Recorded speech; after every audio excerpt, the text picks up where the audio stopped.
Super star Rajinikanth speed మామూలుగా లేదుగా. ఒక సినిమా పోస్ట్ ప్రొడక్షన్ లో, ఇంకో సినిమా ప్రొడక్షన్ లో, మరో సినిమా ప్రీ ప్రొడక్షన్ లో 70+ ఏజ్ లో తలైవ చేస్తున్న సందడి చూస్తుంటే ముచ్చటేస్తోందంటోంది కాలీవుడ్. యంగ్ స్టార్స్ లోనూ ఈ రేంజ్ జోష్ ఉంటే సినిమా పరిశ్రమ కళకళలాటం ఖాయమంటోంది. వా నువ్వు కావాలయ్యా అని జైలర్ సినిమాకు కలెక్షన్ల వర్షం కురిపించారు ఆడియన్స్. జ్యువెల్ గెటప్స్ లో రజనీకాంత్ చేసిన సందడి ఆ రేంజ్ లో అభిమానులను మెస్మరైజ్ చేసింది. మరి ఆఫ్టర్ జైలర్ రజనీకాంత్ కోసం నయా స్క్రిప్టులు క్యూ కడుతున్నాయి.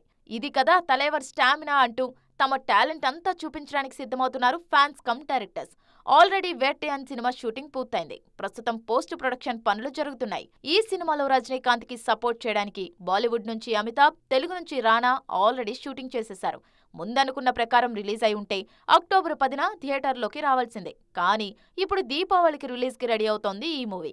వేటయాన్ పోస్ట్ ప్రొడక్షన్లో ఉంటే లోకేష్ కనకరాజ్ కూలీ సినిమా ఇప్పుడు సెట్స్ మీదుంది. ఈ సినిమాలోనే అక్కినేని నాగార్జున గెస్ట్ రోల్ చేస్తున్నారనే వార్తలు వినిపిస్తున్నాయి. శృతి హాసన్ కూడా కీ రోల్ చేస్తున్నారు. పక్కా మాస్ యాక్షన్ మూవీగా రెడీ అవుతోంది కూలీ. కూలీ తర్వాత తలైవర్ ఎటు వెళ్తారనే కన్ఫ్యూజన్ కాలీవుడ్ లో అసలు లేదు.